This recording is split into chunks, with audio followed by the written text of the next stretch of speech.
Pengetahuan tradisional yang sekarang mau diperdakan ini merupakan bagian dari laku Patanjala. Nah, di mana Patanjala ini tertuang dalam naskah Amanat Galunggung dari Eyang Siksa Kandang Kersian yang berada di situs Ciburuy ini. Minggu sore, 5 April 2026, di bawah naungan situs Kabuyutan Ciburuy, Kecamatan Bayongbong, sebuah langkah bersejarah bagi kelestarian alam Garut resmi dimulai. Di tempat yang menjadi penjaga memori naskah-naskah Sunda kuno ini, DPC PDI Perjuangan Kabupaten Garut bersama komunitas Barisan Incu Putu Pangauban atau BIPP meluncurkan usulan Raperda inisiatif yang unik. Bukan sekadar aturan teknis, usulan ini fokus pada pelestarian pengetahuan tradisional dalam tata kelola sumber mata air. Sebuah upaya untuk membawa kembali cara pandang leluhur ke dalam sistem hukum formal. Garut, dengan kekayaan airnya, kini sedang merajut kembali benang-benang kearifan yang sempat terabaikan oleh zaman. Ketua DPC PDI Perjuangan Garut, Ilham Fatur Rahman, menegaskan bahwa ruh dari Raperda ini bersumber dari manuskrip abad ke-13, yakni Amanat Galunggung atau Kropak 632. Dalam naskah tersebut, dikenal konsep Patanjala, sebuah cara pandang di mana peradaban manusia harus mengikuti dan menghormati aliran air, bukan melawannya. Pengetahuan masyarakat Sunda kuno dalam mengelola daerah aliran sungai atau DAS terbukti sangat relevan untuk menjawab krisis ekologis saat ini. Patanjala bukan sekadar mitos, melainkan lelaku atau praktik hidup yang menjaga keseimbangan antara kebutuhan manusia dan daya dukung alam. Inilah yang ingin diintegrasikan ke dalam regulasi modern agar memiliki kekuatan hukum yang mengikat. Secara ideologis, langkah ini merupakan manifestasi nyata dari ajaran Trisakti Bung Karno, khususnya berdikari secara ekonomi dan berkepribadian dalam kebudayaan. Dengan menjaga mata air melalui kearifan lokal, ekonomi rakyat berbasis agroforestry dan ekowisata dapat tumbuh tanpa merusak lingkungan. Mandat dari Ketua Umum PDI Perjuangan, Ibu Megawati Soekarno Putri, juga menjadi pelecut semangat bagi para kader untuk menjadi pandu tanah air. Merawat pertiwi berarti membangun keseimbangan antara aktivitas manusia dan kelestarian alam.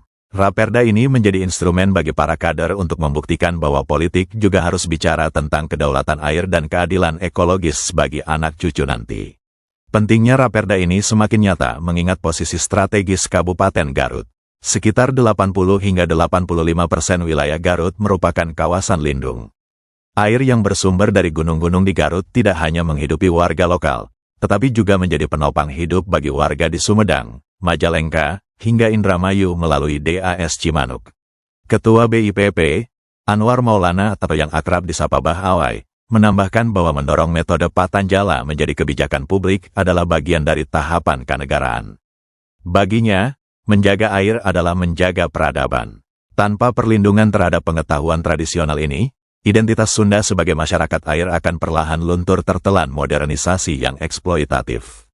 Usulan Raperda Pelestarian Pengetahuan Tradisional ini adalah sebuah ajakan untuk gotong royong.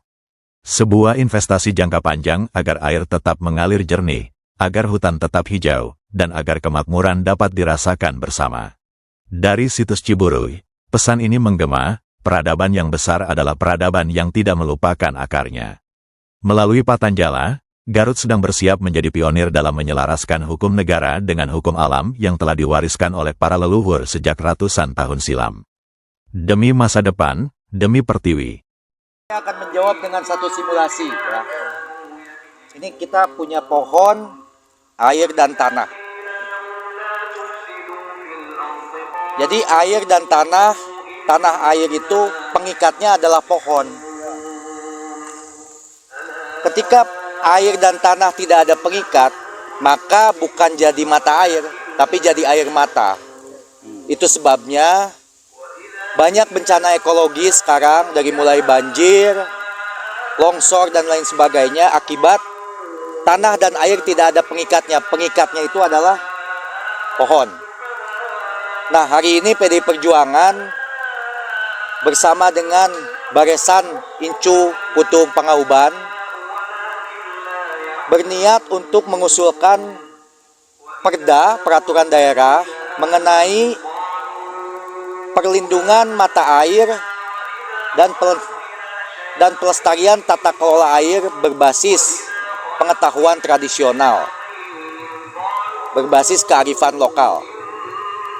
PDI Perjuangan meyakini bahwa air adalah salah satu sumber kehidupan yang menjadi kebutuhan rakyat, baik untuk kebutuhan konsumsi maupun untuk kebutuhan kehidupan lainnya.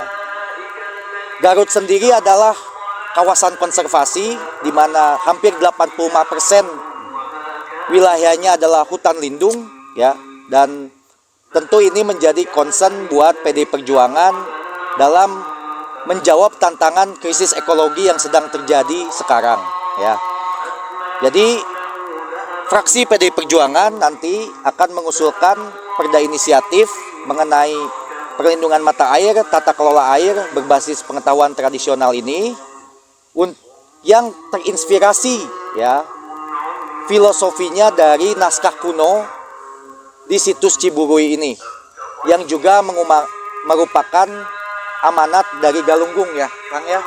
Nanti mungkin detailnya dijelaskan oleh Kang Bah Awai atau Ki Maher di bab apa, di koropak apa, ya. Yang jelas kita ingin dengan ini kita juga sedang mengejawantahkan atau merealisasikan konsep Trisakti Pancasila Bung Karno, di mana salah satu pilarnya adalah berdikari di bidang ekonomi dan berkepribadian dalam budaya. Artinya tentu air akan menjadi sumber kemakmuran rakyat yang harus menjadi, ya, sumber kemakmuran rakyat dan berbasis pengetahuan dari lokal tradisional yang digali sendiri dari leluhur kita di sini. Artinya berkepribadian dengan kebudayaan, gitu ya. Nah, kita juga berharap nanti karena mata air di Garut ini juga nanti menjadi Das Cimanuk, ya, yang itu juga menghidupi beberapa kabupaten di Jawa Barat seperti Sumedang sampai ke Indramayu sana. Jadi kita akan berharap juga nantinya akan ada gotong royong antar daerah untuk para pegiat, penggerak maupun penjaga gunung yang melakukan konservasi, ya, dan melakukan perlindungan mata air dan tata kelola aliran air dari Garut ini, gitu. Yang kedua juga nantinya kita ingin dalam perda ini memasukkan kaitannya dengan pemberdayaan ekonomi masyarakat desa hutan, ya, sehingga nanti para penggerak, penjaga gunungnya mendapatkan insentif, ya. Yang kedua itu tentu nanti para petani juga harus dapat manfaat, artinya kita mendorong ekonomi berbasis agroforestry, juga nanti bagaimana juga bisa bekerja sama dengan para pihak swasta untuk melakukan tanggung jawab emisi terhadap kegiatan ekonominya, gitu ya. Yang terakhir, kita juga ingin mendorong konsep ekoturism, pariwisata berbasis konsep lestari, ya, sehingga perda ini bisa dapat dirasakan manfaatnya oleh masyarakat selain kepentingan ekologi tentunya, gitu. Jadi mudah-mudahan kita memohon dukungannya dari masyarakat, dari berbagai pihak agar inisiatif membuat perda ini yang berbasis dari naskah kuno dan ilmu tradisional leluhur kita yang akan kita dorong masuk ke dalam sistem hukum modern ini bisa berjalan dengan lancar dan baik. Pengetahuan tradisional yang sekarang mau diperdakan ini merupakan bagian dari laku Patanjala. Nah, di mana Patanjala ini tertuang dalam naskah amanat Galunggung dari Eyang Siksa Kandang Kersian yang berada di situs Ciburui ini. Nah, adapun BIVP di sini sebagai lembaga yang menaungi Incu Putu Pangauban, terutama di sini Das Cimanuk atau lebih kita kenal sebagai Incu Putu Pangauban Cimanuk. Ini dalam tahap laku kenegaraan di mana kami Incu Putu diharuskan metode pengetahuan Patanjala, pengetahuan tradisional ini menjadi bagian dari kebijakan kenegaraan ini. Dan alhamdulillah di sini dari PDI Perjuangan akan berkolaborasi dan bersinergi dengan Incu Putu Pangauban Cimanuk untuk mengajukan Raperda perlindungan mata air berbasis kearifan lokal.